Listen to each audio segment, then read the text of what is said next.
Hey there everybody, and welcome to Wednesday here on Chat in a Hat, where this week we are discussing and sharing anecdotes. And when I say discussing anecdotes, I mean talking about what anecdotes kind of are, because I think that in order to share the story that I want to share with you, we have to explain what an anecdote exactly is. According to the dictionary definition that I have in front of me, an anecdote is a real interesting story about a real incident or person. But I think that that definition needs to be broadened a little bit. I mean, if you ask me, it feels like that anecdotes can be told not just about people or specific events, but also about places, because in my mind at least, I don't have a lot of stories about specific people, but I have tons of stories about specific places. And if you point out a place to me, I'll be able to tell you many different stories about it. The anecdote that I want to share with you today happens to be about a place that is just over the back fence from my childhood home. It's a large, expansive area of bushland and sort of reserve parky bit. And I want to talk to you about how mystical, wonderful, magical, and all around brilliant it was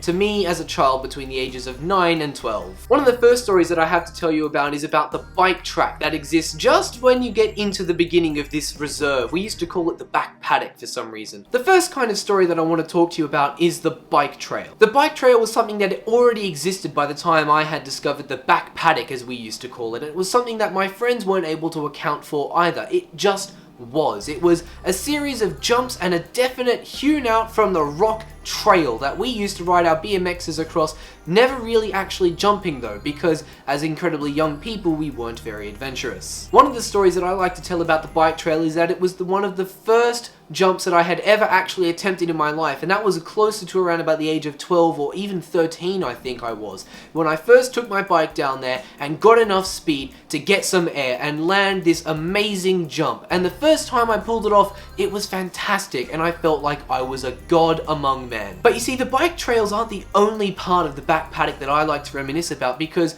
at the time, being a bunch of young preteen boys, me and my friends were really into war reenactment, and we used to have a lot of fun running around the bush pretending we were in the middle of the Vietnam War or something like that, and that involved us going deeper and deeper into the trees. There was a creek that ran along through the trees in that particular little bit of bush, and some of us even tried to brave jumping over it from time to time, although if it had rained quite recently, a lot of us just sort of slipped and fell into what was only able to be described as mud. And that brings us to the third thing, because as I went through following this creek, following this stream, whatever you want to call it, we found this amazing tree that was perfect for climbing, and we used to forget all pretenses of fighting and playing gun fair and things like that. We used to just see how high up in this tree that we could go, and I never really got above the first branch because I'm terrified of heights. Something that not a lot of people know about me. But anyway, this magical place only got better, because as we went further and further into the bush for exploring, we found more things that had been left